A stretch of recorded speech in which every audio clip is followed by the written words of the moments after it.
देते हैं। और अब This is Delhi. Please stand by for next program. News Services Division of All India Radio presents Radio Newsreel.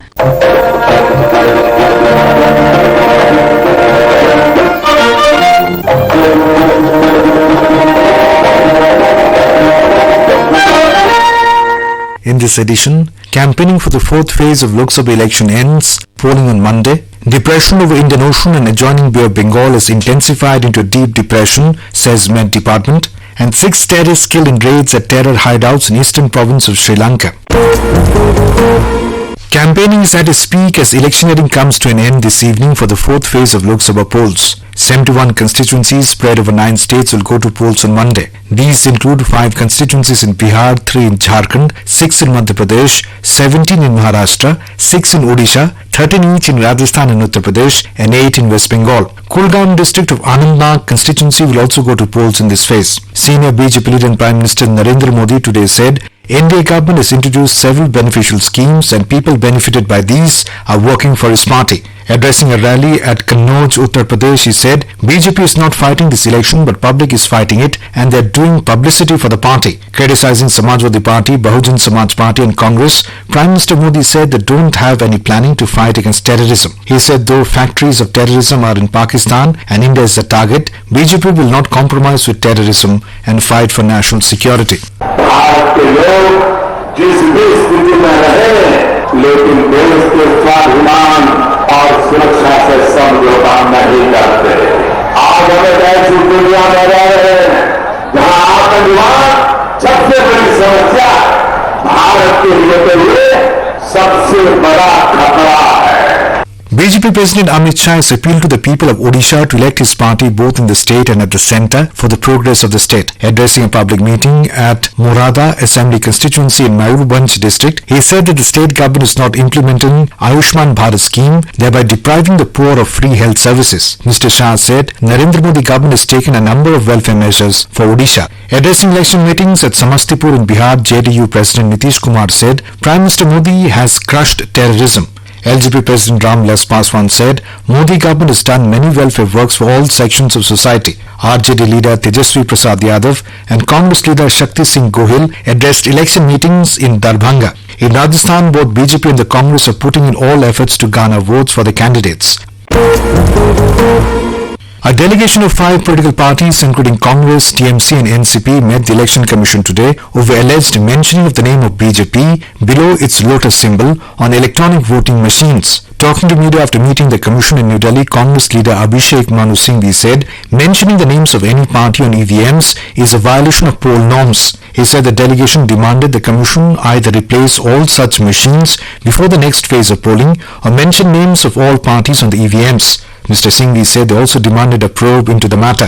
TMC leader Dinesh Trivedi said when the commissioning of the EVMs was being carried out for elections in his Barakpur parliamentary constituency in West Bengal, the name of BJP was allegedly mentioned on EVMs. DP Tripathi from the Nationalist Congress Party was the part of the delegation. The deep depression in southeast Bay of Bengal is intensified into a cyclonic storm. The summer phenomenon is named as Fani. In the afternoon, the cyclone was observed at about 1,240 kilometers southeast of Chennai and 1,440 kilometers of Machilipatnam in Andhra Pradesh. A weather bulletin from the IMD said the cyclone is said to further intensify into a severe cyclonic storm by tomorrow and a very severe cyclonic storm in the midnight on Monday. It is said to remain as a very severe cyclone till the midnight on 2nd May. Cyclone Fani is expected to reach near northern Tamil Nadu and southern Andhra Pradesh by Tuesday evening. Due to the distance from the coast, weather officials have predicted only light to moderate rainfall in a few places in northern Tamil Nadu on Tuesday and Wednesday. As the sea would be rough, fishermen have been asked not to venture into the sea.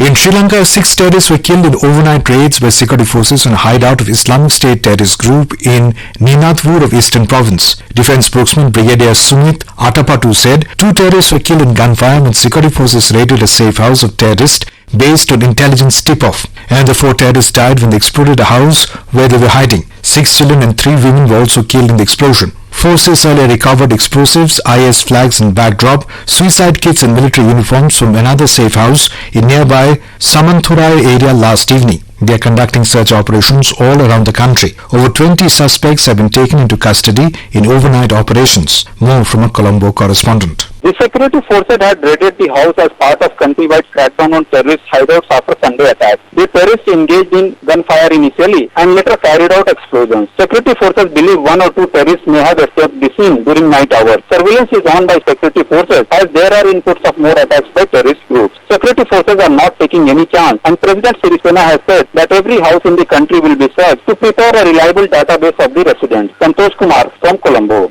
The CMD of Air India, Ashwani Lohani, has said he expects normalization of the airline's operations by tonight. Air India's passenger service system software shut down for 6 hours this morning. Earlier, the airline said a total of 155 flights will be delayed for an average duration of 2 hours till 8:30 p.m. Speaking to reporters, Mr. Lohani said a total of 85 flights were delayed, including 21 international flights. He said the flights were rescheduled and passengers informed accordingly. Thousands of passengers had a harrowing time at the airports across the world as the airline's software, which looks after check-in, baggage and reservation, did not function from 3:30 a.m. to 8:45 a.m. due to a technical glitch.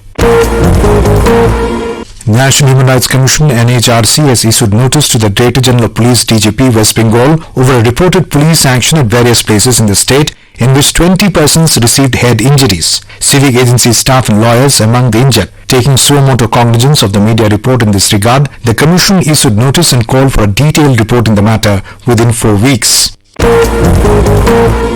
In Mumbai, as many as 186 Divyang specially able voters have registered with the Election Commission for availing the facility of free vehicles from home to polling stations. Till date, 186 voters spread over 26 assembly constituencies have registered for this facility. Of these, 103 voters have registered from Mumbai North Central constituency alone. The district collector has urged voters to register so that more and more people can avail of this facility.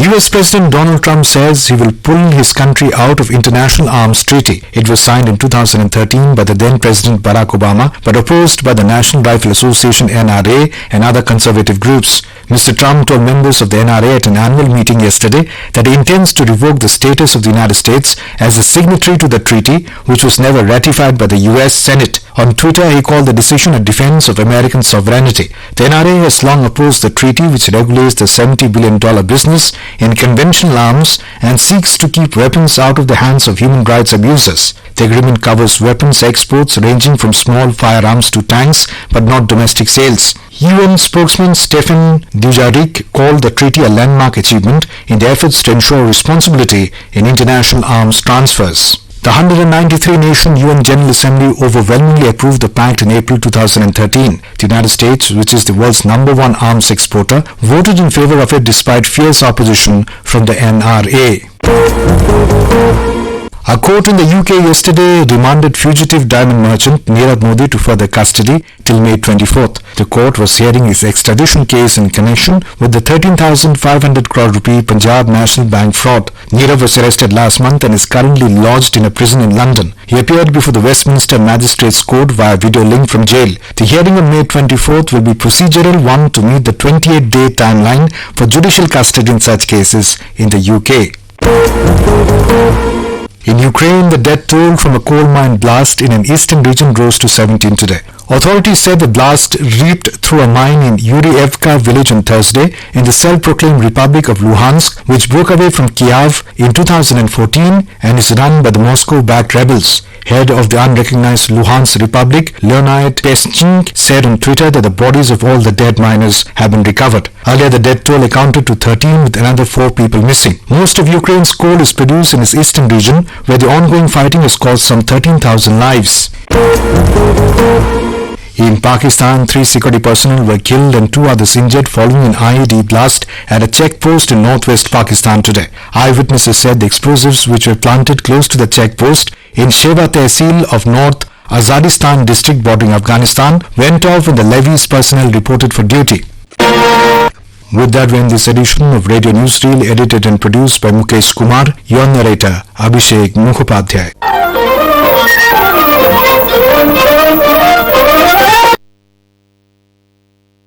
This broadcast came to you from Delhi station of All India Radio.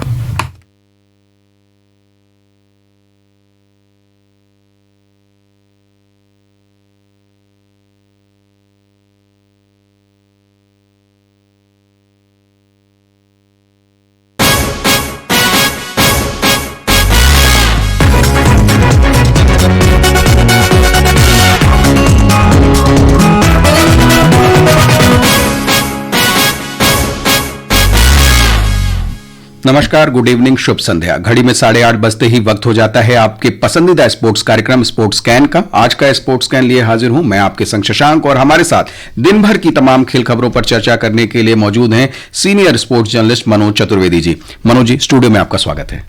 धन्यवाद जी। तो मनोज जी, आज का दिन देखें तो अच्छी खबरें लगातार पिछले कई दिनों से आ रही हैं इंडिया के लिए। मेडल्स लगातार हमें कुश्ती में, मुक्केबाजी में और निशानेबाजी में मिल रहे हैं। आज भी जारी रहा। निशानेबाजी में एक गोल्ड मेडल मिला अभिषेक वर्मा को और उन्होंने 5वां कोटा स्थान भी हासिल किया।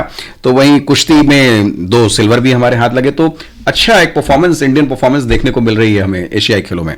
हाँ बिल्कुल। ओके, शूटिंग में तो खासतौर से आप देखें तो मतलब पिछले 1-2 साल के अंदर जी तो चेंज हो रहा है, मतलब पीढ़ी का चेंज है, मतलब पीढ़ी का चेंज हो रहा है। नई यंग जनरेशन आ रही है मतलब इसमें कि सौरभ चौधरी हैं, मनु भाकर हैं और अभिषेक है, दिव्यांश है, ये सारे लोग मतलब सब मतलब बहुत ही कम एज के लोग हैं सारे। तो ये एक बड़ा बदलाव है। चलिए विस्तार से इस बदलाव पे आपके साथ हम चर्चा करेंगे, लेकिन सबसे पहले हम नजर डाल लेते हैं अब तक के मुख्य समाचारों पर। चीन में निशानेबाजी विश्व कप में अभिषेक वर्मा ने 10 मीटर एयर पिस्टल स्पर्धा में स्वर्ण पदक जीतकर टोक्यो ओलंपिक के लिए भारत को 5वां कोटा स्थान दिलाया। गुरप्रीत सिंह और सुनील कुमार ने एशियाई कुश्ती चैंपियनशिप में रजत पदक हासिल किया। आईपीएल क्रिकेट में जयपुर में राजस्थान रॉयल्स और सनराइजर्स हैदराबाद के बीच मुकाबला जारी है। बीसीसीआई ने अर्जुन पुरस्कारों के लिए मोहम्मद शमी, जसप्रीत बुमराह, रविंद्र जडेजा और पूनम यादव के नामों की सिफारिश की है। तो शुरुआत करते हैं निशानेबाजी से, जहां से आ रही है बेहद ही अच्छी खबर। चीन के पेचिंग में निशानेबाजी विश्व कप में अभिषेक वर्मा ने 10 मीटर एयर पिस्टल स्पर्धा में स्वर्ण पदक जीतकर टोक्यो ओलंपिक के लिए भारत को 5वां कोटा स्थान दिलाया है। फाइनल में अभिषेक ने 242.7 अंक लेकर शीर्ष स्थान हासिल किया। वो क्वालिफिकेशन में 585 अंक के साथ चौथे स्थान पर थे। रूस के आर्तेम चेरनोसोव को 240.4 अंक के साथ रजत और कोरिया के सेयू नंगवू-हान को 220 अंक के साथ कांस्य पदक से ही संतोष करना पड़ा। आज हुए मुकाबलों में अभिषेक फाइनल में पहुंचने वाले एकमात्र भारतीय रहे। इस स्पर्धा में शहजर रिजवी 32वें और अर्जुन सिंह 54वें स्थान पर रहे। महिलाओं की 25 मीटर पिस्टल स्पर्धा में मनु भाकर 14वें, राही सरनोबत 29वें और चिंकी यादव 57वें स्थान पर रही। 2020 के टोक्यो ओलंपिक के लिए क्वालिफाई करने वाले अन्य भारतीय निशानेबाजों में अंजुम मुदगिल, अपूर्वी चंदेला और दिव्यांश सिंह पवार ने 10 मीटर एयर राइफल में और सौरभ चौधरी ने 10 मीटर एयर पिस्टल में कोटा स्थान हासिल किया है। Nikhil Kumar, sports scan. तो अभिषेक की तो तारीफ करनी ही पड़ेगी, अच्छा प्रदर्शन और 5वां कोटा स्थान भारत को दिलाया उन्होंने। हाँ, अभिषेक के लिए कि ये भी इसलिए भी अच्छा है कि अभी कुछ टाइम पहले ही मतलब दिल्ली जो वर्ल्ड चैंपियनशिप हुई थी तो उसमें वो फाइनल में नहीं पहुंच सके थे। जी। उसमें इसी इवेंट में सौरभ चौधरी ने पहला कोटा इंडिया के लिए हासिल किया था। जी। तो इसलिए यहाँ पर इन्हें कोटा हासिल करना गोल्ड मेडल के साथ ये बड़ी उपलब्धि है उनके लिए। डेब्यू भी उसी टूर्नामेंट से उन्होंने किया था निशानेबाजी में। हाँ किया था वो उसमें, पर उम्मीद कर रहे थे कि सौरभ चौधरी के साथ वो भी आगे जाएंगे, पर वो फाइनल में भी स्थान नहीं बना सके थे।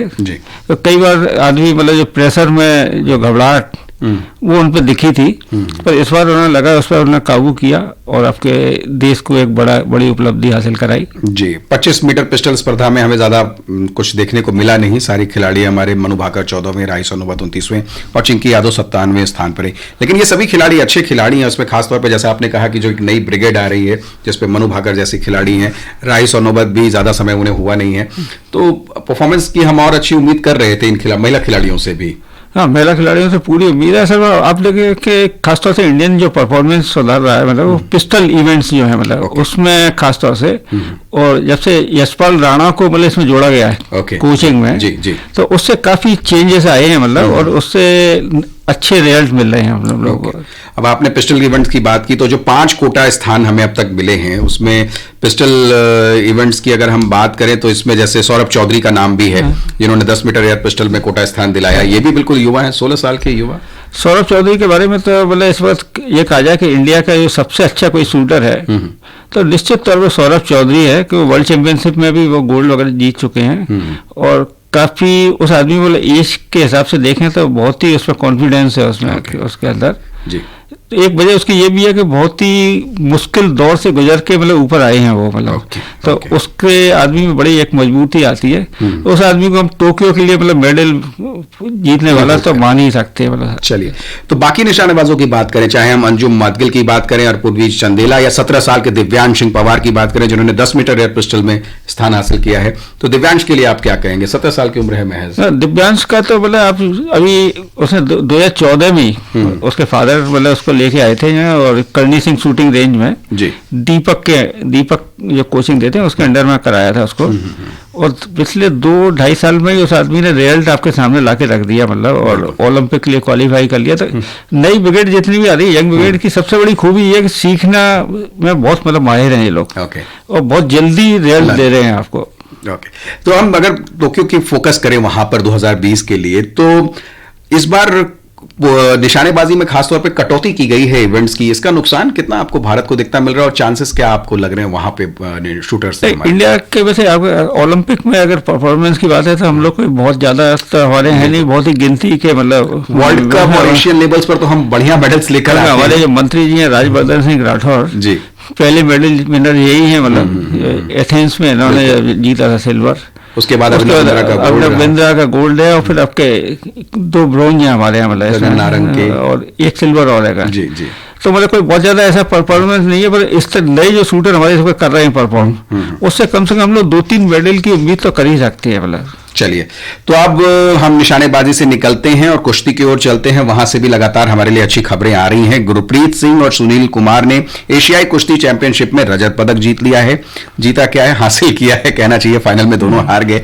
ग्रीको रोमन वर्ग के 77 किलो के फाइनल में गुरप्रीत कोरिया के हिनोनुव किम से हार गए। वहीं 87 किलो में सुनील कुमार को ईरान के हुसैन अहमद ने पराजित किया। तो ग्रीको रोमन से हम बहुत ज्यादा उम्मीदें वैसे करते नहीं है, फ्री स्टाइल में हमारा दबदबा देखने को मिलता है। तो ग्रीको रोमन में 2 सिल्वर आना कैसे आप देख रहे हैं मनोज जी? एशियन लेवल पे ग्रीको रोमन में अगर परफॉर्मेंस अच्छी है, पहले कुछ मेडल आ चुके हैं हम लोगों के मतलब पहले, तो हम लोग वैसे इंडिया में सबसे फ्री स्टाइल पे ज्यादा जोर होता है जी। गुरप्रीत अभी 2 साल पहले मतलब रियो ओलंपिक से पहले मतलब उसके क्वालिफाइंग वो था, उसमें ओवरवेट हो गए थे मतलब 75 kg में जाना था और जब मालूम पड़ा कि डिस्क्वालीफाई हो गए थे मतलब उसमें। तो इस बार अगर ये यहाँ एशियन उसमें मेडल जीत रहे हैं तो ये अच्छा वो है। तो इंडिया में वैसे बहुत ज़्यादा ग्रीको रोमन लोकप्रिय भी नहीं है इसके, तो इस हिसाब से देखा जाए तो काफी अच्छी उपलब्धि है। और अगर हम ओवरऑल अब तक मेडल टैली की ओर नजर डालें तो 1 गोल्ड है, 5 सिल्वर हैं और 8 कांस्य सहित टोटल 14 पदक हो गए हैं हमारे। और यहाँ पर जैसा फ्री स्टाइल की आप बात कर रहे हैं, महिला हमारे खिलाड़ियों ने गोल्ड सिल्वर में ब्रॉन्ज मेडल जीते हैं। वहीं बजरंग जैसे भी खिलाड़ी रहे जिन्होंने गोल्ड दिलाया देश को। तो ओवरऑल आप कैसा प्रदर्शन देख रहे हैं और कैसा रिजल्ट अब तक आप इस चैंपियनशिप का देख रहे हैं? रिजल्ट तो इस हिसाब अच्छा है मतलब मेडल के हिसाब से देखें, पर साक्षी के जिस तरह से ओलंपिक की मतलब वो है मतलब ब्रोंज मेडलिस्ट जी, वो उस तरह के परफॉर्मेंस उसके बाद दे नहीं पाई। क्योंकि ओलंपिक ब्रोंज मेडलिस्ट से कम से एशियन लेवल पर आप कम से गोल्ड की उम्मीद तो करते ही हैं मतलब, से भी हम बहुत उम्मीदें कर रहे थे। इस मामले में सिर्फ आपके कोई आदमी खड़ा उतर रहा है तो बजरंग पूनिया है। हाँ बिल्कुल, पर उसके अलावा अभी किसी ने इतना ज्यादा इम्प्रेस किया नहीं है जी। चलिए, अब कुश्ती से भी बाहर निकलते हैं, चलते हैं आईपीएल की ओर। वहां से भी हमारे पास बहुत खबरें हैं। और आईपीएल क्रिकेट में राजस्थान रॉयल्स का मुकाबला सनराइजर्स हैदराबाद से हो रहा है। जयपुर में राजस्थान ने टॉस जीतकर पहले गेंदबाजी करने का फैसला किया है और हैदराबाद ने ताजा समाचार मिलने तक 8वां ओवर चल रहा है, 1 विकेट पर 62 रन बना लिए हैं। और श्रेयस गोपाल जो हैं क्या कहा जाए बॉलिंग पे इस समय कर रहे हैं, तो 1 विकेट इस समय गिरा है हैदराबाद का। सॉलिड शुरुआत मनोज जी यहाँ पर हैदराबाद का टीम के वैसे अभी तक तो रहा है मतलब उनकी ओपनिंग ही सबसे अच्छी रही है और उनके आधे से ज्यादा रन ओपनर्स के हैं, डेविड वार्नर और वेरेस्टो के मतलब बिल्कुल, जो कि वेरेस्टो जा चुके हैं इंग्लैंड। तो ये उम्मीद की जा रही थी कि मतलब आपके टीम कमजोर पड़ेगी, पर वो उतनी कमजोर नहीं हुई उनकी टीम। बैटिंग का वार्नर हैं अभी बिल्कुल, वार्नर 24 रन बना के खेल रहे हैं। मनीष पांडे आए हैं, वो 28 रन बनाकर खेल रहे हैं। विलियमसन 13 रन बनाकर आउट हो गए हैं। तो इस टीम चौथे पोजीशन पर है अंक तालिका में और जीत कर चाहेगी कि पोजीशन अपनी प्लेऑफ के लिए पक्की करे। क्या उम्मीदें आपको दिख रही हैं हैदराबाद से? हैदराबाद को असल कम से कम 2 मैच जीतना जरूरी है। 4 इस मैच को मिला के 4 मैच उनके बाकी थे जी, जिसमें 2 मैच उनके लिए जीतना जरूरी था। और साथ में जो राजस्थान रॉयल्स है उसे तीनों मैच जीतने हैं। जी जी जी जी। तो राजस्थान के लिए तो दिक्कत ये है कि उसके पास तो उसके मेन जो प्लेयर्स है अभी तक जिताने वाले, जोस बटलर हों या जोफ्रा आर्चर हों, ये सब जा चुके हैं इंग्लैंड वापस। बिल्कुल। और 2 तारीख से ऑस्ट्रेलिया का भी कैंप से स्टार्ट हो रहा है ब्रिस्बेन में, तो स्टीव स्मिथ इनको भी वापस जाना है। जी। तो ये टीम इनके लिए तो मतलब आगे के मैच निकालना बहुत मुश्किल होगा, मतलब बहुत ही मुश्किल है। ओके, तो चलिए हैदराबाद को आप एडवांटेज देख रहे हैं। अब इससे पहले कल की बात करें तो चेन्नई में रोहित शर्मा और लसित मलिंगा के शानदार खेल की बदौलत मुंबई इंडियंस ने चेन्नई सुपर किंग को 46 रन से हरा दिया और मुंबई की टीम लगातार मजबूती से प्लेऑफ की ओर बढ़ रही है, दूसरे पोजीशन पर है। और कप्तान महेंद्र सिंह धोनी और रविंद्र जडेजा के बिना उतरी चेन्नई की टीम 156 रन के लक्ष्य के जवाब में 18वें ओवर में 109 रन पर ही समझ गई। मतलब बड़ा झटका रहा उनके लिए, और रोहित भी कह रहे हैं कि धोनी का न होना हमारे लिए बहुत अच्छा रहा। अरे बिल्कुल, इसमें कोई दो राय नहीं है कि अभी तक इनके चेन्नई सुपर किंग्स के 2 मैचों में धोनी नहीं खेले हैं जी। वो दोनों मैच चेन्नई उनको हारना पड़ा है जी। वैसे रोहित ने ये जरूर कहा है, पर रोहित जीतने के में सबसे बड़ी भूमिका रोहित की ही है, क्योंकि विकेट बहुत ही टफ था।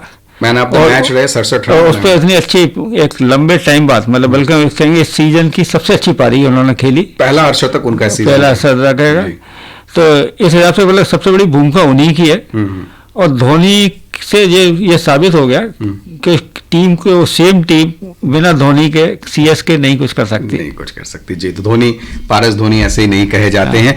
और इधर अगर हम देखें तो रोहित के नाम एक रिकॉर्ड भी जुड़ गया है आईपीएल इतिहास में। वो 17 बार मैन ऑफ द मैच जीतने वाले पहले भारतीय खिलाड़ी बन गए हैं। धोनी और यूसुफ पठान के नाम अब तक 16 बार मैन ऑफ द मैच के पुरस्कार रहे हैं। कल के मैचों की अगर नजर करें मनोज जी, तो कल दिल्ली में रॉयल चैलेंजर्स बेंगलोर का मुकाबला दिल्ली कैपिटल से है, और उधर कोलकाता में मुंबई इंडियंस का सामना कोलकाता नाइट राइडर्स से होगा।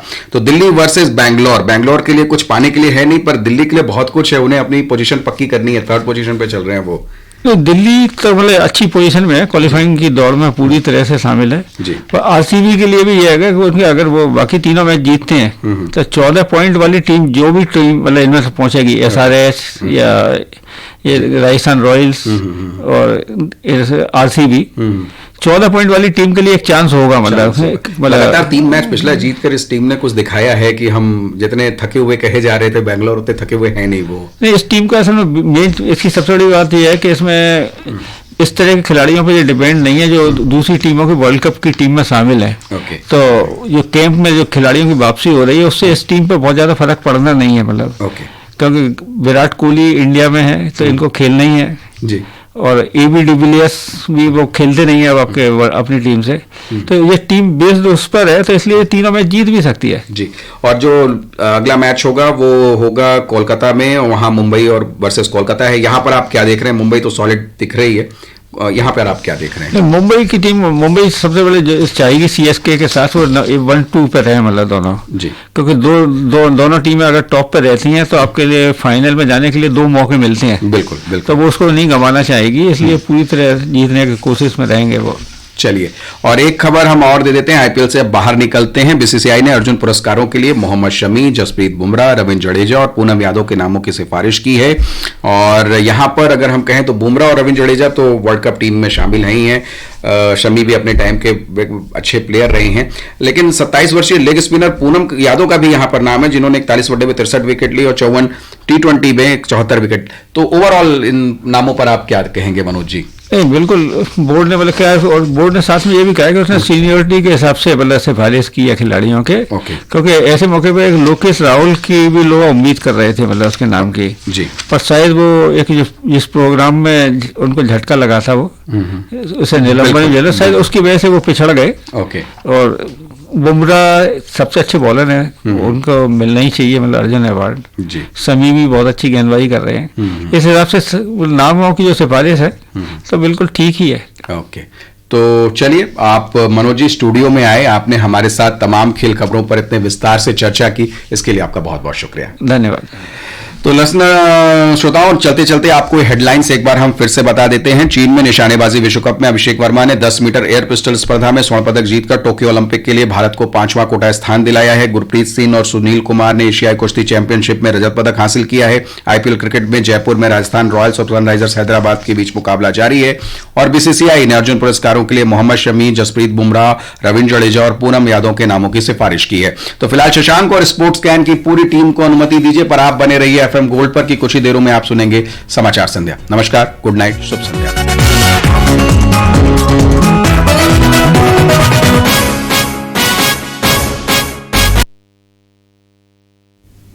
नमस्कार, आकाशवाणी से प्रस्तुत है समाचार संध्या।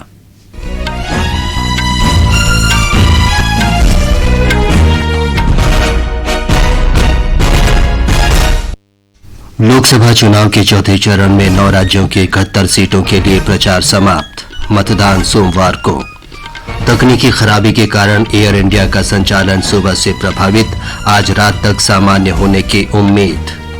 श्रीलंका के पूर्वी प्रांत में इस्लामिक स्टेट आतंकवादियों के ठिकानों पर छापेमारी में 6 आतंकवादी और 9 अन्य लोग मारे गए। भारत ने अपने नागरिकों को श्रीलंका की यात्रा न करने की सलाह दी। दक्षिण पूर्व बंगाल की खाड़ी में कम दबाव का क्षेत्र चक्रवाती तूफान फानी में बदला, मछुआरों को समुद्र में न जाने की सलाह। अभिषेक वर्मा चीन में निशानेबाजी विश्व कप में स्वर्ण पदक जीतकर टोक्यो ओलंपिक के लिए क्वालिफाई करने वाले 5वें भारतीय। और गुरप्रीत सिंह और सुनील कुमार को एशियाई कुश्ती चैंपियनशिप की ग्रीको रोमन स्पर्धा में रजत पदक मिला।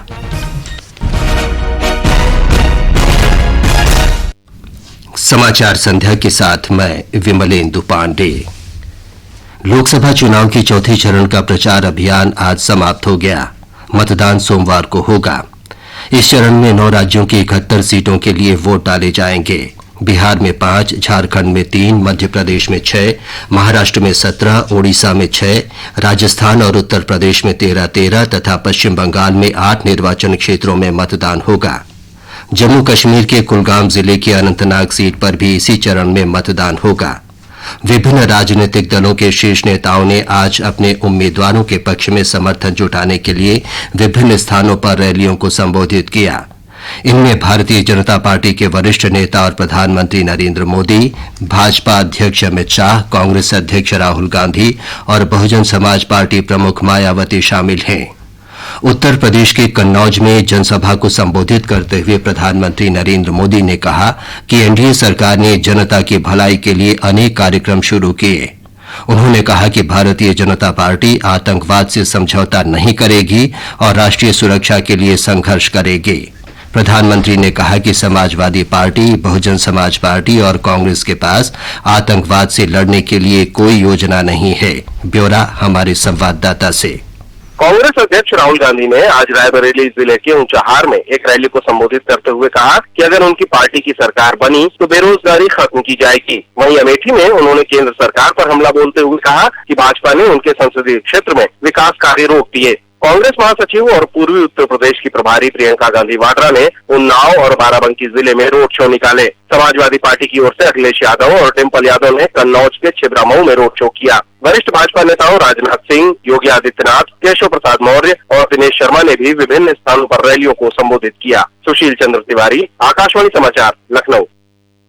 जयपुर से हमारी संवाददाता ने बताया है कि राजस्थान में कांग्रेस और भाजपा के नेताओं ने विभिन्न स्थानों पर अपने प्रत्याशियों के समर्थन में रैलियां की। चुनाव प्रचार के अंतिम दिन आज सभी प्रमुख पार्टियों और प्रत्याशियों ने मतदाताओं को अपने पक्ष में करने के लिए पूरी ताकत झोंक दी। कांग्रेस नेता अशोक गहलोत ने आज जोधपुर में कई स्थानों पर चुनावी रैलियां की, जहां उनके पुत्र वैभव गहलोत कांग्रेस प्रत्याशी हैं। वरिष्ठ नेता सचिन पायलट ने दौसा और राजसमंद में जनसभाएं संबोधित की। भाजपा नेता वसुंधरा राजे भी आज दिन भर झालावाड़ बारा संसदीय क्षेत्र से भाजपा प्रत्याशी और उनके पुत्र दुष्यंत सिंह के प्रचार में जुटी रहीं। भाजपा के लिए आज बॉलीवुड अभिनेता सनी देओल ने अजमेर तथा बाड़मेर में, जबकि हेमा मालिनी ने पाली में रोड शो किए। दूसरी ओर गोविंदा ने अजमेर में रोड शो कर कांग्रेस के लिए वोट मांगे। जितेंद्र द्विवेदी, आकाशवाणी समाचार, जयपुर। भोपाल से हमारी संवाददाता ने बताया है कि मध्य प्रदेश में भी विभिन्न पार्टियों के नेताओं ने प्रचार के अंतिम दिन मतदाताओं को रिझाने का पूरा प्रयास किया। मध्य प्रदेश में चुनाव प्रचार के अंतिम दिन शनिवार को बसपा प्रमुख मायावती, केंद्रीय मंत्री उमा भारती और भाजपा उपाध्यक्ष शिवराज सिंह चौहान की रैलियां हुई। कांग्रेस के वरिष्ठ नेता आनंद शर्मा भी भोपाल में एक्शन में दिखे। मुख्यमंत्री कमलनाथ ने भी छिंदवाड़ा में रैलियां की। भाजपा और कांग्रेस पर निशाना साधते हुए मायावती ने कहा कि दोनों पार्टियों ने हमेशा अमीरों का समर्थन किया है और गरीबों और पिछड़ों की अनदेखी की है, जबकि उमा भारती ने कहा कि पूरे देश में विपक्ष के खिलाफ लहर है। संजीव शर्मा, आकाशवाणी समाचार, भोपाल। अरुणाचल प्रदेश में आज 17 मतदान केंद्रों पर फिर से वोट डाले गए। राज्य मुख्य निर्वाचन कार्यालय ने बताया कि 15 मतदान केंद्रों पर 39% से अधिक मतदान हुआ। अन्य 2 मतदान केंद्रों से ब्यौरा अभी नहीं मिला है। निर्वाचन आयोग ने इस महीने की 22 तारीख को क्राडाडी और कुरुंग कुमे जिलों में 18 मतदान केंद्रों पर दोबारा वोट डालने के आदेश दिए थे। पश्चिम बंगाल में निर्वाचन आयोग ने रायगंज संसदीय क्षेत्र में 3 मतदान केंद्रों पर सोमवार को पुनर्मतदान कराने की घोषणा की है। इस सीट पर लोकसभा चुनाव के दूसरे चरण में 18 अप्रैल को मतदान हुआ था। विपक्षी पार्टियों ने मतदान में अनियमितता का आरोप लगाते हुए कई केंद्रों पर पुनर्मतदान की मांग की थी। 5 राजनीतिक दलों के एक शिष्टमंडल ने निर्वाचन आयोग से भेंट की और इलेक्ट्रॉनिक वोटिंग मशीन पर कमल चुनाव चिन्ह के नीचे भारतीय जनता पार्टी का नाम कथित रूप से लिखे जाने को लेकर विरोध प्रकट किया। शिष्टमंडल में कांग्रेस, तृणमूल कांग्रेस और राष्ट्रवादी कांग्रेस पार्टी के प्रतिनिधि शामिल थे। नई दिल्ली में आयोग के साथ बैठक के बाद शिष्टमंडल ने कहा कि ईवीएम पर किसी राजनीतिक पार्टी के नाम का उल्लेख करना मतदान संबंधी नियमों का उल्लंघन है। भाजपा ने आम आदमी पार्टी के संयोजक अरविंद केजरीवाल पर चुनाव आचार संहिता के उल्लंघन के मामले को लेकर निर्वाचन आयोग से मुलाकात की। मुख्य निर्वाचन आयुक्त सुनील अरोड़ा को सौंपे ज्ञापन में आयोग से केजरीवाल को लोकसभा चुनाव में प्रचार से वंचित करने और मीडिया से बातचीत करने पर रोक लगाने की मांग की गई। पार्टी ने कहा कि केजरीवाल ने संवाददाता सम्मेलन के दौरान सांप्रदायिक टिप्पणी की थी, जो आचार संहिता का उल्लंघन है।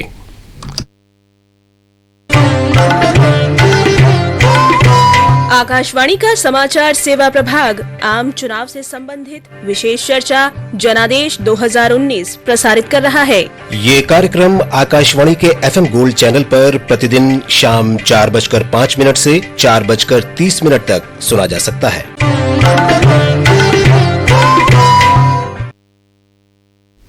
निर्वाचन आयोग ने चुनाव आचार संहिता लागू होने के बाद 3,205 करोड़ रुपए से अधिक की बेहिसाबी नकदी, अवैध मादक शराब पदार्थ, सोना और उपहार जब्त किए हैं। तमिलनाडु में सबसे ज्यादा 935 करोड़ रुपए, गुजरात में 545 करोड़, दिल्ली से 395 करोड़, पंजाब से 236 करोड़ और आंध्र प्रदेश में लगभग 222 करोड़ रुपए की नकदी और अन्य वस्तुएं जब्त की गईं। रक्षा मंत्री निर्मला सीतारामन की उपस्थिति में आज सेना के 7 पूर्व अधिकारी भारतीय जनता पार्टी में शामिल हो गए। रक्षा मंत्री ने उनका स्वागत करते हुए कहा कि उनकी सेवाओं से पार्टी को लाभ मिलेगा। उन्होंने कहा कि उनका विशेष अनुभव राष्ट्रीय सुरक्षा को बेहतर बनाने में पार्टी का मार्गदर्शन करेगा। निर्वाचन आयोग ने दिल्ली पुलिस को भाजपा उम्मीदवार गौतम गंभीर के विरुद्ध आचार संहिता उल्लंघन के मामले में प्राथमिकी दर्ज करने का निर्देश दिया है। गौतम गंभीर ने चुनाव आयोग से अनुमति के बिना जंगपुरा इलाके में एक चुनावी सभा की थी। ये समाचार आप आकाशवाणी से सुन रहे हैं। आज वोटिंग की बात होगी शेर और शायरी में, तो फरमाइए जनाब जो लिखा है डायरी में। वोटर स्लिप तो घर बैठे पहले ही मिल जाता है। बूथ पे सहायक है, अगर मदद चाहे मतदाता है। गौर फरमाइएगा, नर नारी के लिए अलग अलग तारे हैं। पीने का पानी है, ऐसा क्या? दिशा निर्देश है, अच्छा इशारे हैं। बुजुर्गों, विकलांग भाई बहनों को मिलती प्राथमिकता है। व्हील चेयर, ब्रेली, जैसी तमाम सुविधा है। To know your polling station location, SMS ECIPS space your epic number to 1950 or call the voter helpline. Bharat निर्वाचन आयोग द्वारा जनहित में जारी। ये आकाशवाणी है। एयर इंडिया के अध्यक्ष और प्रबंध निदेशक अश्वनी लोहानी ने आशा व्यक्त की है कि एयरलाइंस का प्रचालन आज रात तक सामान्य हो जाएगा। हमारी संवाददाता ने बताया है कि विमानन कंपनी के यात्री सेवा प्रणाली सॉफ्टवेयर में आज तड़के तकनीकी खराबी के कारण इसी 6 घंटे के लिए बंद कर दिया गया था। एयर इंडिया का सॉफ्टवेयर आज तड़के 3:30 बजे खराब हो जाने के कारण देश भर में हजारों यात्रियों को हवाई अड्डों पर परेशानी का सामना करना पड़ा। तकनीकी खराबी के कारण सामानों की चेक इन और आरक्षण सुविधाएं सुबह 8:45 बजे तक बाधित रहीं, जिससे एयर इंडिया के विमानों के परिचालन पर असर पड़ा। इस तकनीकी खराबी के कारण 21 अंतर्राष्ट्रीय उड़ानों सहित कुल 85 उड़ानों में देरी हुई। एयर इंडिया और उसके सहायक कंपनियां रोजाना लगभग 674 उड़ानों का परिचालन करती है। दीपेंद्र कुमार, आकाशवाणी समाचार, दिल्ली। श्रीलंका में पूर्वी प्रांत के निंदावुर में इस्लामिक स्टेट के 6 आतंकवादी मारे गए। रक्षा प्रवक्ता ब्रिगेडियर सुमित तट्टापट्टू ने बताया कि खुफिया जानकारी मिलने पर सुरक्षा बलों ने कार्रवाई की। कार्रवाई के दौरान 2 आतंकवादी मारे गए, अन्य 4 आतंकवादियों ने विस्फोट से खुद को उड़ा दिया। इस घटना में 3 महिलाएं और 6 बच्चे भी मारे गए। हमारे संवाददाता ने बताया है कि सुरक्षा बल पूरे देश में तलाशी अभियान चला रहे हैं। रविवार हमलों के बाद से ही श्रीलंका में सघन छापेमारी जारी है और सुरक्षा बलों ने खुफिया जानकारी के बाद क्षेत्र में छापा डाला था, जिसके जवाब में आतंकवादियों ने पहले गोलीबारी की और बाद में विस्फोटकों का इस्तेमाल किया। कोलंबो के एक क्षेत्र से भी कल शाम 3 संदिग्धों को विस्फोटकों के साथ गिरफ्तार किया गया। सुरक्षा एजेंसियां आतंकवादी संगठनों के मंसूबों को विफल करने में प्रयासरत हैं और राष्ट्रपति सिरिसेना ने कहा है कि संदिग्धों की पहचान के लिए हर घर की तलाशी ली जाएगी। आकाशवाणी समाचार के लिए कोलंबो से संतोष कुमार। सरकार ने श्रीलंका में आतंकी हमलों के बाद मौजूदा हालात को देखते हुए लोगों को वहां की अनावश्यक यात्रा न करने की सलाह दी है। श्रीलंका सरकार ने सुरक्षा स्थिति की समीक्षा के बाद पूरे देश में रात्रि कर्फ्यू सहित आपात स्थिति लागू की है। महाराष्ट्र में गढ़चिरौली जिले के अट्टापल्ली इलाके में एक मुठभेड़ में 2 नक्सली मारे गए। हमारी संवाददाता ने बताया है कि ये मुठभेड़ उस समय हुई जब जिला पुलिस कमांडो इलाके में नक्सल रोधी अभियान चला रहे थे। ये समाचार आप आकाशवाणी से सुन रहे हैं। बंगाल की खाड़ी के दक्षिण पूर्वी हिस्से में बना हवा का गहरे दबाव का क्षेत्र अब तीव्र होकर चक्रवाती तूफान में बदल गया है। हमारे संवाददाता ने बताया है कि चक्रवाती तूफान फानी आज दोपहर चेन्नई के 1240 किलोमीटर दक्षिण पूर्व और आंध्र प्रदेश में मछलीपट्टनम से 1440 किलोमीटर की दूरी पर था। तूफान अप्रैल माह में बहुत कम ही आता है। मौसम अनुसंधानकर्ताओं का कहना है कि 1966 में अप्रैल में तूफान आया था, जिससे तमिलनाडु में भूस्खलन हुआ था। इस समय भी यह निश्चित नहीं है कि तूफान फानी राज्य के तटों को पार करेगा। मौसम विभाग का कहना है कि उत्तरी तमिलनाडु में मंगलवार को छुटपुट बारिश हो सकती है। राष्ट्रीय आपदा मोचन बल और राज्य की अन्य एजेंसियां तूफान के मार्ग की निगरानी कर रहे हैं। चेन्नई से जयसिंह की रिपोर्ट के साथ समाचार कक्ष से मनीषा खन्ना। पेइचिंग में अंतर्राष्ट्रीय निशानेबाजी विश्व कप में अभिषेक वर्मा ने स्वर्ण पदक जीतकर टोक्यो ओलंपिक के लिए क्वालिफाई कर लिया है। अभिषेक ने 10 मीटर एयर पिस्टल स्पर्धा में 242.7 अंक लेकर शीर्ष स्थान हासिल किया।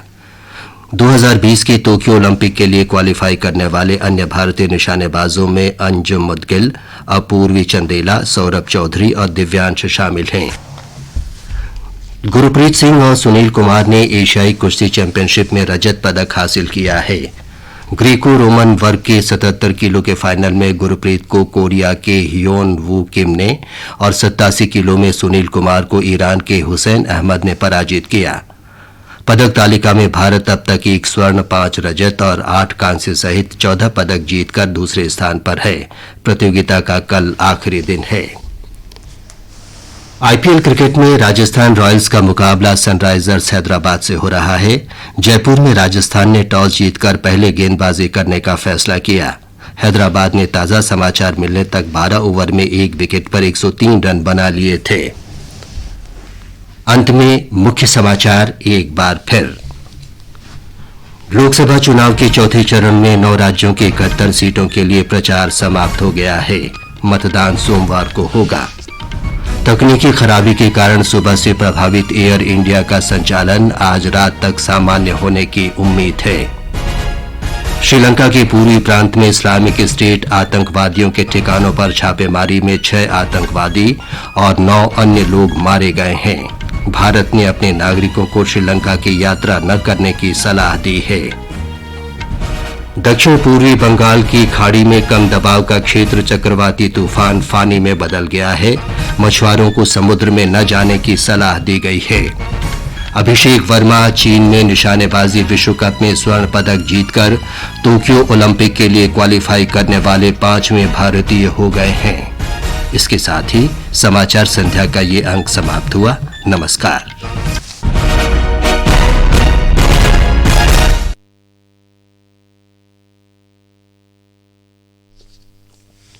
Good evening. This is All India Radio and I am Valsa Williams with the news at 9.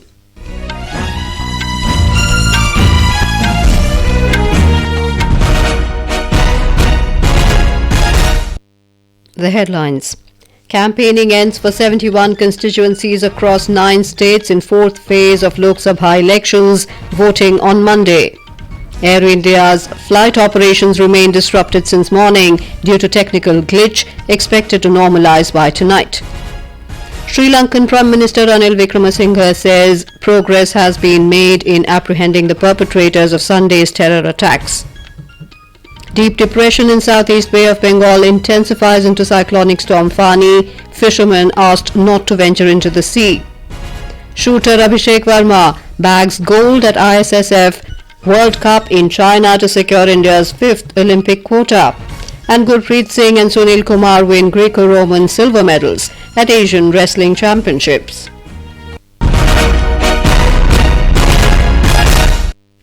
Campaigning for the 4th phase of Lok Sabha elections came to an end this evening. 71 constituencies spread over 9 states will go to polls in this phase on Monday. Top leaders of various political parties addressed rallies at various places today to garner support for their candidates. Senior BJP leader and Prime Minister Narendra Modi and Congress President Rahul Gandhi held public meetings in Uttar Pradesh. Addressing a public meeting at Kannauj, Prime Minister Modi said the NDA government introduced several beneficial schemes and people who were benefited through them. He also said BJP will not compromise with terrorism and will fight for national security. More from our correspondent on the electioneering in the state. Congress President Rahul Gandhi said in a rally in Raebareli district that if his party comes to power, then we will end unemployment. While in Amethi, he said that BJP government stopped the development work in his constituency. Congress General Secretary and in charge of Eastern UP, Priyanka Gandhi Vadra, held road shows at Unnao and Barabanki district. Samajwadi Party leaders Akhilesh Yadav and his wife Dimple Yadav led road show in Chhibramo area of Kannauj constituency. Senior BJP leaders Rajnath Singh, Yogi Adityanath, Keshav Prasad Maurya and Dinesh Sharma campaigned at various places in the state. Sushil Chandra Tiwari, AIR News, Lucknow. In Rajasthan, leaders of both Congress and BJP held rallies at various places seeking support for their candidates. Details from our correspondent. Congress leader Ashok Gehlot addressed election rallies in Jodhpur, where his son Vaibhav is in fray. Senior leader Sachin Pilot addressed public meetings in Dosa and Rajsamand district. BJP leader Vasundhara Raje conducted road show in Bara for her son, BJP candidate Dushyant Singh, while Prakash Javadekar campaigned in Jodhpur. Actor Sunny Deol conducted road shows in Ajmer and Bajmer, while Hema Malini in Pali for BJP. Actor Govinda participated in road show for Congress in Ajmer. Jitendra Dwivedi, AIR News, Jaipur. Our Bhopal correspondent reports that leaders of several parties were seen making last-ditch efforts to win the voters in Madhya Pradesh. Last day of campaigning witnessed rallies of VSP Chief Mayawati, Central Minister Uma Bharti and BJP Vice President Shivraj Singh Chauhan. Senior Congress leader Anand Sharma was also seen in action in Bhopal. Accusing BJP and Congress, Mayawati said both the parties have always supported rich classes and ignored poor and backward. While Uma Bharti said there is a wave against the opposition all over the country. Sanjeev Sharma, AIR News, Bhopal. BJP President Amit Shah campaigned in Odisha. Addressing a rally in Mayurbhanj district, Mr. Shah attacked the BJD government in the state for not implementing the centre's Ayushman Bharat scheme, thereby depriving the poor of free health services. In the fourth phase, voting will take place for 17 parliamentary seats in Maharashtra, 13 each in Rajasthan and Uttar Pradesh, 8 in West Bengal, 6 each in Madhya Pradesh and Odisha, 5 in Bihar and 3 in Jharkhand. Kulgam district of Anantnag constituency in Jammu and Kashmir will also go to polls in this phase. Meanwhile, in Arunachal Pradesh, repolling was held at 17 polling stations under tight security today. The state went to simultaneous assembly and Lok Sabha polls on the 11th of this month.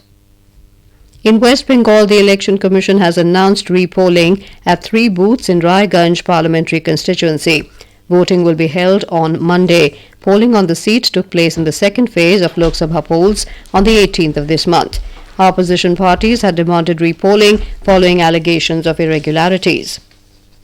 A delegation of 5 political parties, including Congress, TMC and NCP, met the Election Commission today over alleged mentioning of the name of BJP below its lotus symbol on electronic voting machines. Talking to media after meeting the Commission in New Delhi, Congress leader Abhishek Manu Singhvi said mentioning of names of any party on EVMs is a violation of poll norms. The delegation urged the Commission to either replace all such machines before the next phase of polling or mention names of all parties on EVMs. The BJP today approached the Election Commission over alleged violation of Model Code of Conduct by Aam Aadmi Party convener Arvind Kejriwal. In a memorandum submitted to Chief Election Commissioner Sunil Arora, BJP urged the poll body to censure Mr. Kejriwal and bar him from campaigning and media interactions during the Lok Sabha polls. The party said Mr. Kejriwal during a press conference had made communal remarks, which is a violation of poll norms. The Election Commission has seized unaccounted cash, illicit liquor, drugs, gold and freebies worth over 3,205 crore rupees since the Model Code of Conduct came into effect. Tamil Nadu is on top of the list, followed by Gujarat, Delhi, Punjab and Andhra Pradesh. In a statement, the Commission said it has seized over 778 crore rupees cash from all over the country.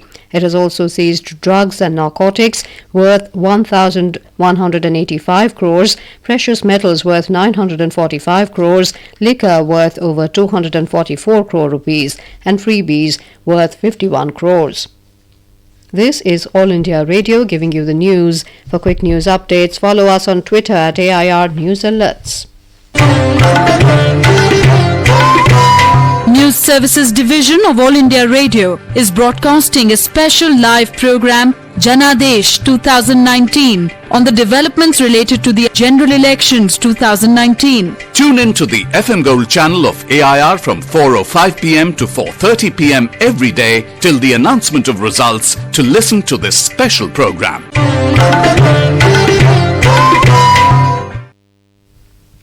Sri Lankan Prime Minister Ranil Wickremesinghe has said that the country is making progress in apprehending the perpetrators of the recent deadly terror attacks. In an exclusive interview to DD News a short while ago, Mr. Wickremesinghe said it is good that communal harmony is intact in the country. We have been sharing intelligence on the ISS and others with other countries.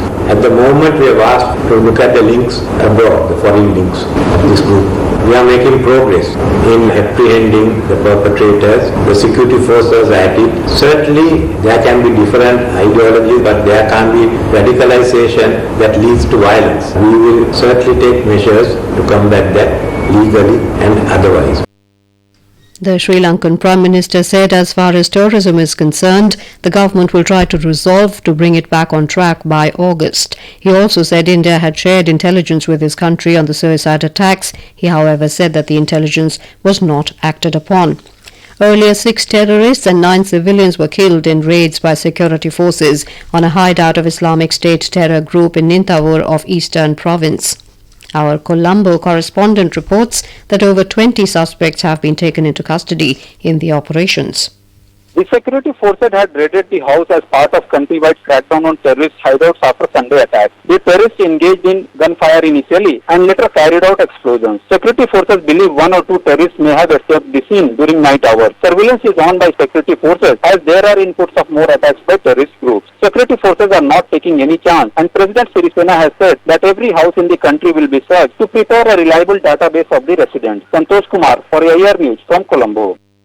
India has advised its citizens not to undertake non-essential travel to Sri Lanka in view of the prevailing security situation in the island nation. In a statement, the External Affairs Ministry said those undertaking essential or emergency travel can contact the High Commission of India in Colombo or the Assistant High Commission in Kandy or its consulates in Hambantota and Jaffna in case of requirement of any assistance. The helpline numbers of the Indian High Commission are available on the mission's website. Air India's flight operations are expected to be normal by tonight after facing disruptions for a few hours today due to a technical problem. Air India Chairman Ashwani Lohani said in New Delhi that the software of the airline had shut down for around 6 hours this morning, resulting in disruption of flight operations. Our correspondent has filed this report. Thousands of Air India passengers had a harrowing time at airports across the world as the airline software did not function this morning due to a technical glitch. The passenger service system software, which looks after check-in, baggage and reservation, did not function from 3:30 am to 8:45 am as per Indian Standard Time. Altogether, 85 flights were delayed. They included 21 international flights. Air India and its subsidiaries operate around 674 flights globally every day. With Saubhagyakar, Anand Kumar, AIR News, Delhi. The deep depression in the southeast Bay of Bengal has intensified into a cyclonic storm. The summer phenomenon is named as Fani. The cyclone was some 1,000 kilometers southeast of Chennai and 1,400 kilometers off Machilipatnam in Andhra Pradesh. The Met Department said the cyclone is set to further intensify into a severe cyclonic storm by tomorrow and a very severe cyclonic storm at midnight on Monday. Our correspondent reports that fishermen have been asked not to venture into the sea. Cyclones in April is indeed a rarity. The last time a cyclone making landfall in Tamil Nadu coast in April month has been way back in 1966, say weather researchers. Even this time, if Cyclone Fani would cross the shores in the state is yet uncertain. The weather forecast says there would be only scanty rainfall in northern Tamil Nadu on Tuesday, mostly due to the cyclone's long distance from the shores. National Disaster Response Force, its state counterparts and revenue administration are keenly watching the tracks of the cyclone. Jai Singh, AIR News, Chennai. In Maharashtra, 2 Naxals were killed in an encounter in Etapalli division of Gadchiroli district today. The encounter broke out when the district police commandos were conducting an anti-Naxal operation in the area. On to sports, India's Abhishek Verma bagged a gold medal in the 10-meter air pistol event at the International Shooting Sport Federation ISSF World Cup at Beijing in China today. He clinched the top honours with a total score of 242.7 points in the 8-man final. Russia's Artem Chernosov took home the silver, with South Korea's Seung-woo Han finishing with a bronze. With the gold, Abhishek has secured India's 5th 2020 Tokyo Olympic quota. Earlier, Saurabh Chaudhary in the same category, Anjum Modgil and Apurvi Chandela in women's 10 metres air rifle and Divyansh Singh Pawar in men's 10 metres air rifle event had sealed Olympic quota for India. India's Gurpreet Singh and Sunil Kumar settled for a silver medal each in their Greco-Roman categories at the Asian Wrestling Championships at Xi'an in China today. On the penultimate day of the competition, Gurpreet had to be satisfied with a second spot after being handed a 0-8 defeat by Hyun-woo Kim of South Korea in the final 77 kilogram category. In 87 kilograms, Sunil Kumar failed to clinch the top spot as he went down to Hussein Ahmed Noori of Iran in the title clash. In IPL cricket, Sunrisers Hyderabad were 121 for 3 in 15 overs against Rajasthan Royals in Jaipur a short while ago. Rajasthan had won the toss and opted to bowl. Mumbai Indians beat Chennai Super Kings by 46 runs at Chennai last night. Chennai still tops the table with 16 points, while Mumbai has advanced to the second spot with 14 points. Delhi Capitals also have 14 points, but they are third on net run rate. US President Donald Trump has said he will pull his country out of an international arms treaty. It was signed in 2013 by the then President Barack Obama, but opposed by the National Rifle Association (NRA) and other conservative groups. Mr. Trump told members of the NRA at an annual meeting that he intends to revoke the status of the US as a signatory to the treaty, which was never ratified by the US Senate. On Twitter, he called the decision a defense of American sovereignty. And now, before we wrap up the bulletin, the headlines once again.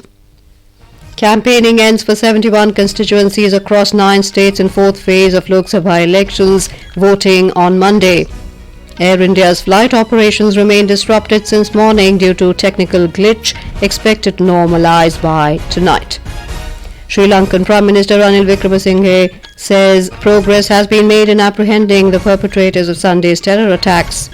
Deep depression in southeast Bay of Bengal intensifies into cyclonic storm Fani. Fishermen asked not to venture into the sea. Shooter Abhishek Verma bags gold at ISSF World Cup in China to secure India's 5th Olympic quota. And Gurpreet Singh and Sunil Kumar win Greco-Roman silver medals at Asian Wrestling Championships. And that is all in the news at 9. Good night.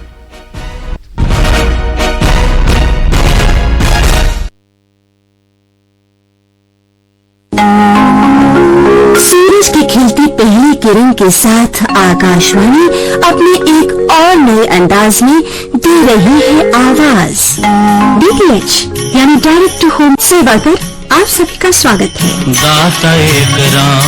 भक्ति संगीत, प्रादेशिक संगीत, विविध Bharti FM के कार्यक्रम, प्रादेशिक समाचार और देश विदेश के समाचारों का भरपूर आनंद DTH सेवा के साथ। आज की ताजा देश के किसी भी कोने में रहते हो आप, अपने ही राज्य से उस कोने में भी DTH के माध्यम से जुड़ सकते हैं आप। बस DTH सेवा का उठाए लाभ। आपकी हर सांस के साथ साथ DTH सेवा 24 घंटे रहे आपके पास। डिजिटल क्वालिटी का ऐसा सुंदर प्रसारण और कहां, DTH सेवा है जहां। Please stand by for our next program. This is All India Radio. In the program Spotlight, now we bring you a discussion on the 4th phase of general elections. The participants are T.R. Ramachandran, political analyst, and Nikunj Garg, journalist. Mr. Ramachandran, 71 Lok Sabha constituencies spread across 9 states, and once again important Hindi heartland states. You think more in this phase is at stake for BJP or more is at stake for the Congress party? You know, it's very difficult to really say something as categorically as that it's favoring one party and not the other. I don't think in 3 phases you can really reach a conclusion to say which party has got the upper hand and which party has not got the upper hand. The most crucial state, as all of us know, Nikunj, is Uttar Pradesh. And you know what the BJP got by actually managing 71 seats of their own and 2 seats of its allies to score 73 out of 80 from UP, and the road to Delhi led via Lucknow. So one has to wait and see how this party fares in Uttar Pradesh, but though they themselves anticipate that they might not be able to repeat the performance of 2014. Nevertheless, they are putting up a stance that the maximum that they expect in UP this time is 74. Fortunately, none of them is going beyond that figure. I think it's a very clever gambit by any stretch of imagination, but they are making a determined effort in at least one major state in the country, and which is not in their backyard, and that is West Bengal. After UP, the highest number of seats to the Lok Sabha is from Maharashtra, which is 48, and then there are a couple of states with 42 seats to the Lok Sabha. BJP has only 2 seats in West Bengal. So even if they treble it, it's 6 seats, and if they quadruple it, it's 8 seats. So at the end of the day, they are concentrating on West Bengal, and don't forget they're also concentrating in Odisha, knowing very well that this is, if Patnaik wins, it will be for a 5th consecutive term. It is no small achievement.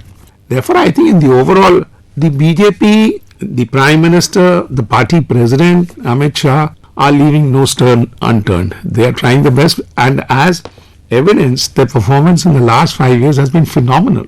I mean, from virtually a level of 2 to 3 states, at the end of 5 years, you've got 19-20 states in your pocket. You've taken the Northeast. You started from Assam. You've virtually taken all the sister states in the Northeast, which is total number is only 25, including Assam.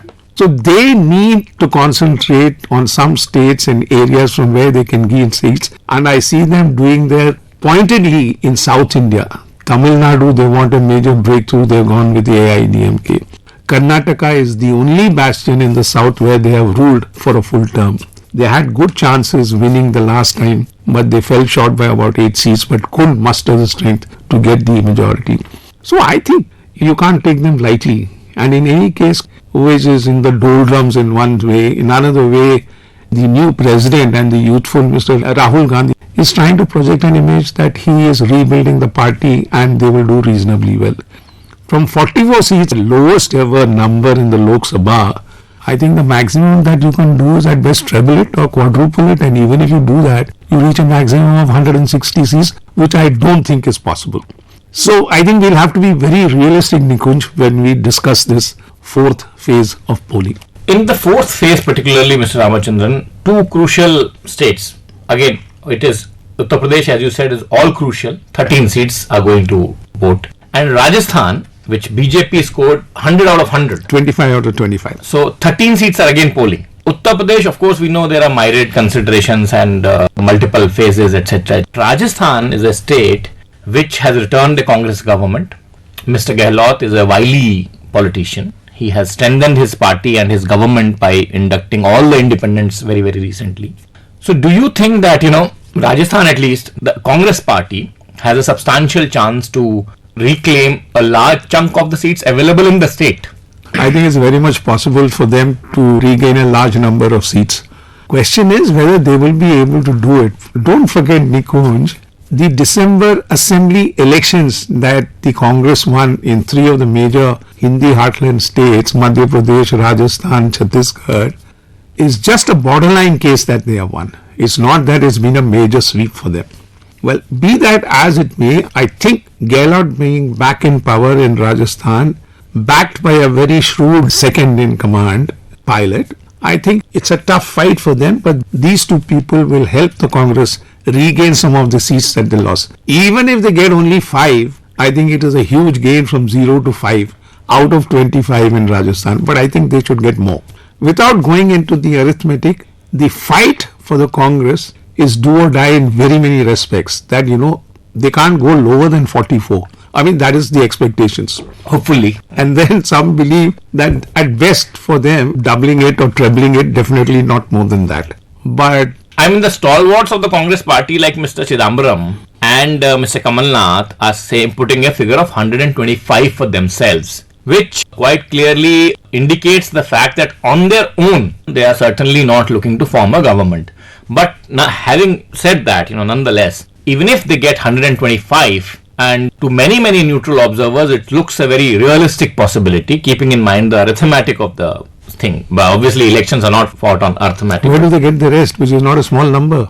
It still is a phenomenal performance. Nikunj, there are certain aspects of Congress pursuit of a certain number which somehow baffles me. I've been seeing this party for more than 4 decades, and I've seen it from very close quarters. I find it that they are trying to be as realistic as one can be. Chidambaram has gone on record at a press conference to say, once the elections are over, we and all the other opposition parties, non-BJP opposition parties, will sit together and elect a leader. I think it gives you a very clear signal that even if they were in a position to form the government, the Congress is not really, doesn't have its neck up in front to be the Prime Minister. And the voices that are coming out from other regional leaders like Mamata Banerjee, several others, including the SP, even though Akhilesh has been very low-key on this aspect, but Mayawati sees herself as a leader who can very well be ruling from Delhi, be the Prime Minister of this country. And she has the added advantage of being a backward and a woman. And a woman who has ruled one of the most critical states in India, namely Uttar Pradesh, as the Chief Minister. But I think the problem in UP is in favor to some extent of the BJP. And I say this because it has been found in the past as well that even if SP and Mayawati's BSP come together, reach an agreement, votes of the SP does not get transferred to the BSP. The BSP's vote get transferred to the SP. Now this is a new phenomenon which is rampant, and to make matters a little more dicey is the Congress contesting in a large number of seats where they don't have a chance of winning. So Congress is also splitting the votes of these two parties. Who benefits from all this? Obviously the BJP. So I think the arithmetic cannot be taken for granted as far as UP is concerned. And there are 3 states in the country where the Election Commission has decided elections will be held in all 7 phases. UP, West Bengal, Bihar. If you ask me, all 3 are the most crucial states, at least in this particular elections to the 17th Lok Sabha. And they're not a small number. 80, West Bengal is 42 and Bihar is 40. So 80 and 40, 120 plus 42 makes it 162. Is not a small number. Particularly talking of UP, we have to keep in mind the fact that, not only has the BJP lost the Chief Minister's constituency, the Deputy Chief Minister's constituency, also in the Western Uttar Pradesh, just very, very recently got a drubbing from a joint candidate of the opposition. So therefore, the index of opposition unity cannot be sidelined. The situation then was different. It was a clearly worked out arrangement between the SP and BSP at that point of time. The Congress did not have much of a role to play in those by-elections, please understand. The other aspect is, in most of the by-elections since 2014, either to the Lok Sabha or elsewhere, or even in some instances to the assemblies, the BJP has not fared well. As far as the Lok Sabha is concerned, the Congress and the SP and BSP have gained sufficiently, not only in UP but in all other states also. So that situation is not prevalent now. The situation today, in the atmosphere that the general elections are being held to the 17th Lok Sabha, are vastly different. And you have a leader who's been able to make some kind of an impression on the people at large. This time it is widely believed, Nikunj, that the vote is among the people at large. It's either for Modi or it is against Modi. And Mr. Ramachandran, one has to say this at this point of time, that maybe the voice of the people who are against Mr. Modi is not so vocal and therefore is not being heard. Well, the voice that is against, I think, is vocal to some extent. But to say that the voice against is overwhelming compared to those who want Modi to come back for a second term at the helm of affairs in New Delhi, I think that will be stretching things a little too far. Maharashtra, 17 seats in this phase. And Maharashtra again is a crucial state. BJP already has 42 or 43 seats out of 48. BJP has an overwhelming number in Maharashtra. But I think, let's say the party has been very smart. Despite the serious differences with the Shiv Sena, the party president goes to Bombay to meet the Shiv Sena chief and work out an arrangement. And it's been a very amicable arrangement that has been worked out between the two. I think they've had a government run by a chief minister, a Brahmin at the helm of affairs, who's managed things very smoothly for them.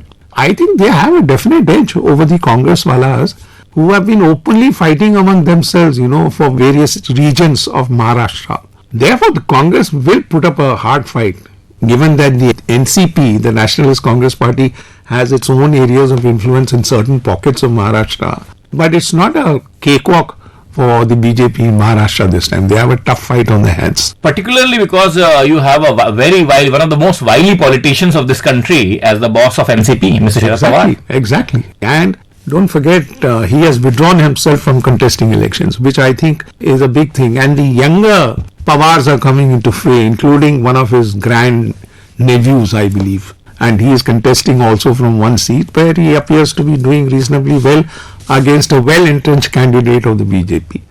It's very difficult to put numbers and arithmetic to what is happening right now to certain states, including Maharashtra, a very crucial state, no doubt about it.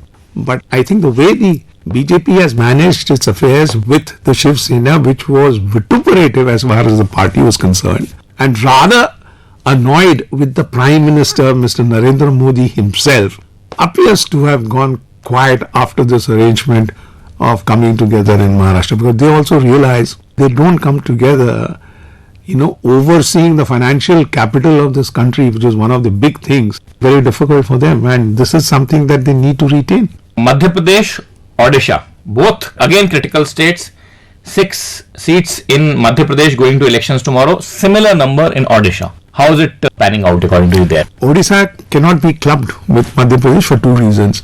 Simultaneously, assembly elections are being held in Odisha. Naveen Patnaik has been the chief minister for 4 consecutive terms. To underline him, to say that this time there is no way he is going to form the government and that he is out as chief minister and that his party is out, I think we'll be reaching a conclusion rather too early, because the BJP depend on Jay Panda, a well-known leader, and our own Mr. Patra from the BJP, who's again one of the most likable and nicest of politicians that you can meet. Even if they were to get a fair amount of seats, which is in high double-digit figure, they will still have done very well for themselves. Madhya Pradesh is very significant. I think last time they did extremely well in Madhya Pradesh out of the number of seats they got. I don't know if they'll be able to retain them or improve upon it. But I don't think there'll be a washout. At least that is for one thing which is very sure. Thank you, Mr. Ramachandran. Thank you very much, Nikunj. You were listening to a discussion on the fourth phase of general elections. The participants were T.R. Ramachandran, political analyst, and Nikunj Garg, journalist.